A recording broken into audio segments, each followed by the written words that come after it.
5 seconds.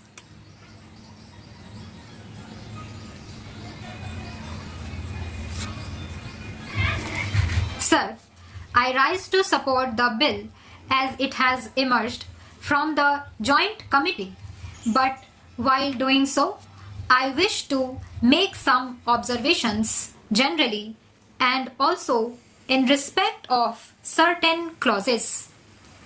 The objects of the bill as originally introduced have been enumerated like this, that a litigant should get a fair trial in accordance with the accepted principles of natural justice. Every effort should be made to expedite the disposal of civil suits and proceedings so that justice may not be delayed. The procedure should not be complicated and should, to the utmost extent possible, ensure fair deal to the poorer sections of the community who do not have the means to engage a pleader to defend their cases.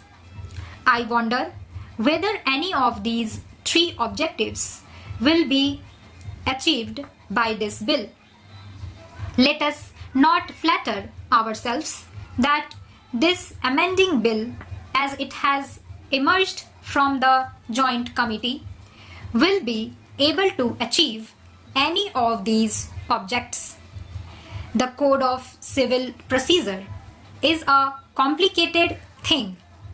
It was framed in 1908. We have streamlined it here and there. We have removed some hardship here and there and codified some of the legal decisions. And we have removed certain conflicts in decisions. But that does not mean that the litigant is able to get speedy justice or justice at less expense. Let us be clear about it. I do not blame anybody, but by the civil procedure, as it stands, none of these objects can be achieved. I am glad that some of the provisions which have been introduced are really good. They have removed the doubts and conflicts in respect of judicial decisions which had prevailed. Each High Court giving a different decision about a particular matter that has now been set at rest. For instance, in section 11, there was a conflict of judicial decision whether the decision of a court with limited jurisdiction can operate in subsequent proceeding between the same parties in a higher court.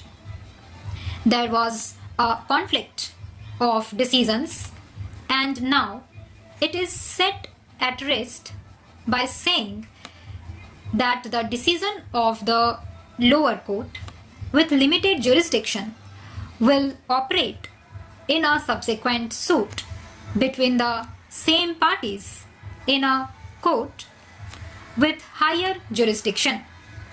Secondly, it is also made clear that principle applies to execution proceedings also. I would like to say that it is good improvement. Section 60 of the original Act has been amended, which has given greater concessions to the judgment debt from arrest and also from attachment of his salary. That will relieve some hardships. The Law Commission, in its 2 reports, have recommended the deletion of this section. The bill as originally introduced also deleted that section, but the committee, in its wisdom, found that the notice should be there so that cases which are genuine might be settled out of court by the government so that unnecessary expenditure need not be incurred by the litigant, and also the litigant need not undergo unnecessary expenses and worry. But this section which is being resorted should not be understood in favor of the government, but the government should deem it a duty to see that whenever a notice under section 80 is received, it should examine the claim of the aggrieved citizen and see that it is settled if it is genuine, so that litigation could be avoided. Otherwise, the government or the government officers never bothered to look into the notice. The litigant is at a loss and he has to go to the court. The purpose was not being served. Now, I hope with this amendment, the litigant will not be driven to the court to file a suit. In cases, of course, where the government feel that the claim is genuine, it could be settled and avoid the litigant from going to the court. About section 100, which speaks of second appeals, they have introduced the words substantial question of law. The wording earlier was on a question of law, a second appeal lie. That is the wording under the existing section 100 of Civil Procedure Code. But they have now put the words a substantial question of law. A substantial question of law should be involved for a second appeal. What does it mean?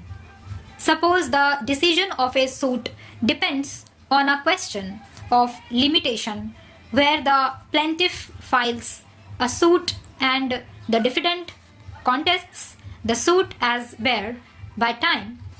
Is it a substantial question of law, or is it only a technical question of law? If the latter is upheld, the appeal fails. Therefore, I cannot understand why on a substantial question of law have been introduced in section 100. I think really it is taken out of the Constitution, where it is said substantial question of law involving the interpretation of the Constitution. I believe that any question of law which has the effect of deciding the result of the case should be considered as a substantial question of law. Stop.